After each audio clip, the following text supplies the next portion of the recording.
ഒരു high profile കള്ളൻ, തൻ്റെ കരിയറിൻ്റെ അവസാന സ്റ്റേജിലെത്തി നിൽക്കുന്ന ഒരു detective, high profile insurance agent, ഇവർ മൂന്നുപേരും ഒരു ഹൈസ്റ്റുമായി ബന്ധപ്പെട്ട് കണക്റ്റ് ആവുകയാണ്. പിന്നീട് നടക്കുന്ന സംഭവ വികാസങ്ങളാണ് ക്രൈം 101 എന്ന സിനിമയുടെ ഇതിവൃത്തം. നമ്മൾ പേര് പെട്ടെന്ന് കേൾക്കുമ്പോൾ ക്രൈം 101, ഒരു ക്രൈം ചെയ്യുന്നതിനുള്ള ബേസിക് സ്റ്റെപ്സ് എന്താണ് എന്ന് നമുക്ക് തോന്നും. എന്നാൽ അങ്ങനെയല്ല.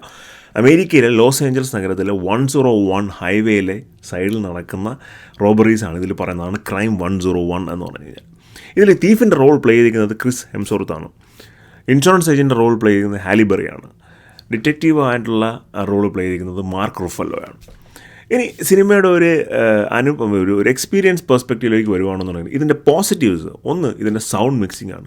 അസാമാന്യ സൗണ്ട് മിക്സിംഗ് ആണ്. നമ്മൾ ഈ ഡോൾബി വിഷനൊക്കെ ഉള്ള തിയേറ്ററിൽ ചിത്രം കണ്ടു കഴിഞ്ഞാൽ നമുക്കൊരു ഗംഭീരമായ തിയേറ്റർ എക്സ്പീരിയൻസ് തരാൻ സിനിമയ്ക്ക് സാധിക്കും. നല്ല സിനിമാറ്റോഗ്രാഫിയാണ്, ഏറ്റവും എക്സെപ്ഷണൽ അല്ല, പക്ഷെ നല്ല സിനിമാറ്റോഗ്രാഫിയാണ്.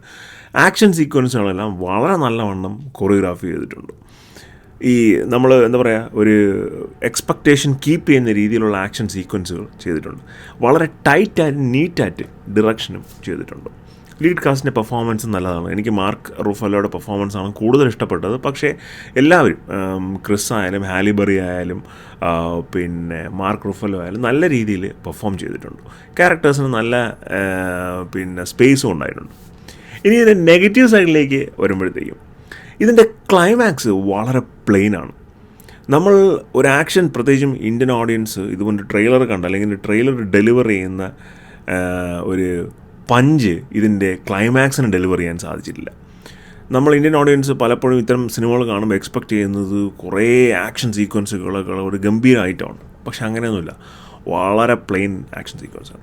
അത് ഈ ക്യാരക്ടേഴ്സിനെ ഈ സിനിമയിൽ എഴുതിയിരിക്കുമ്പോൾ ഈ ക്യാരക്ടേഴ്സിന് 1 ലെയർ ഓഫ് ബിഹേവിയർ മാത്രമേ എഴുതിയിട്ടുള്ളൂ. അഡീഷണൽ ആയിട്ടൊരു ലെയർ കൊടുത്തിരുന്നുവെങ്കിൽ ഗംഭീരമായനെ എന്ന് എനിക്ക് തോന്നി. ഒരു സസ്പെൻസ് ലെയർ കൊടുത്തിരുന്നുവെങ്കിൽ കുറച്ചും കൂടെ ഒരു കണക്ഷൻ ഓഡിയൻസുമായിട്ട് വന്നേനെ എന്ന് തോന്നി.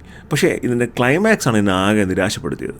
അതുവരെ ഗംഭീരമായി പോയിക്കൊണ്ടിരുന്ന പടം ലാസ്റ്റ് ഒരു അരമണിക്കൂർ ആകുമ്പോഴത്തേക്കും കംപ്ലീറ്റ്ലി നമ്മൾ എക്സ്പെക്റ്റ് ചെയ്യാത്ത രീതിയിൽ പോകുന്ന ഒരു അവസ്ഥയാണ് പടത്തിന് ഉള്ളത്. അതാണ് ഞാൻ പറഞ്ഞത്, ഒരു സെക്കൻഡ് ലെയർ ഉണ്ടായിരുന്നെങ്കിൽ, ഒരു സസ്പെൻസ് ലെയർ വന്നിട്ട് ആ ടൈമിൽ അത് റിവീലായിരുന്നുവെങ്കിൽ പടം കുറച്ചും കൂടെ ഒരു എക്സ്പീരിയൻസ് പെർസ്പെക്റ്റീവിൽ മുന്നോട്ട് വന്നേനെ. എന്നിരുന്നാലും നമുക്ക് തിയേറ്ററിൽ കണ്ടാൽ നഷ്ടമാണ് എന്ന് പറയാൻ സാധിക്കില്ല. അതിനുള്ള എല്ലാ എലമെൻസും ചിത്രത്തിലുണ്ട്. എന്തായാലും നിങ്ങൾ സിനിമ തിയേറ്ററിൽ തന്നെ പോയി കാണാനായിട്ട് ശ്രമിക്കുക. കണ്ടിട്ട് നിങ്ങളുടെ അഭിപ്രായങ്ങൾ പറയുക. വൈറ്റ് ബോർഡ് സ്റ്റോറീസിൻ്റെ റിവ്യൂസ് ഇഷ്ടപ്പെടുന്നുണ്ടെങ്കിൽ ചാനൽ സബ്സ്ക്രൈബ് ചെയ്യുക, ഷെയർ ചെയ്യുക. മറ്റൊരു വീഡിയോ ആയിരിക്കും. ബൈ.